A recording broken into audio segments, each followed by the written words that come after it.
हाय फ्रेन्ड्स, गिबियावनो बयखौबो AR बर' इउटुब चेनेलाव बरायग्रोना लानाय जाबाय। दा आं नोंथांमोनजों शेयार खालामनो नागिरदों Ayushman Bharat digital mission health ID बोरै बानायो। भिडिअखौ जोबजासिम नायलांदो आरो चेनेलाव गोदानब्ला अननानै साबस्क्राइब खालामलां। हेल्थ आइडि बानायनायनि लिंकखौ बे भिडिअनि डिसक्रिपसनाव होनाय जागोन, नोंथांमोना हाबनानै बानायबानो जाबाय। बिदिब्ला भिडिअखौ आवगायलांनोसै। क्रिएट इउर हेल्थ आइडिनाव बिथोन होदो। जेनेरेट इउर हेल्थ आइडि जेनेरेट भिया आधारजों नोंथाङा बानायोना आरो आधार गैयाबा नैबे क्लिक हियाराव थुना होदो। आं आधारजों बानायगोन, बेनिखायनो क्रिएट भिया आधाराव थुनोसै।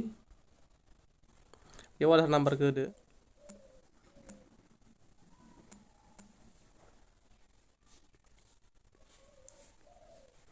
बिनिफ्राय नैबे आइ एग्रियाव थुना होदो खेबसे।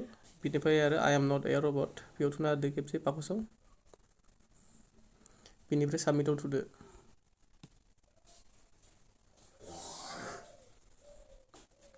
बे आधारजों जाय मबाइल नाम्बारा लिंक दं बेयाव OTP फैगोन, बेखौ बेयाव होदो।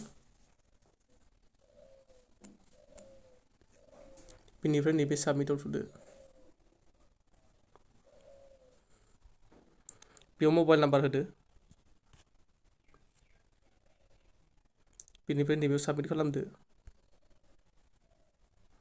बे मबाइल नाम्बाराव OTP फैगोन, बेनिफ्राय बे OTPखौ बेयाव सोना होदो।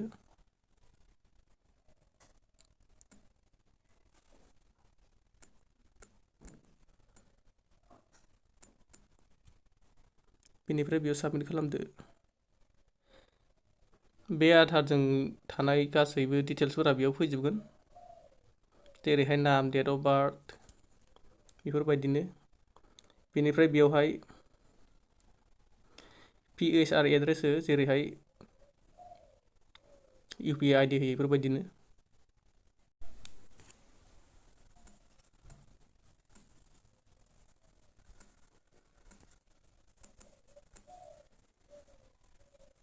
बेनिफ्राय बेयाव इमेल आइडि होदो।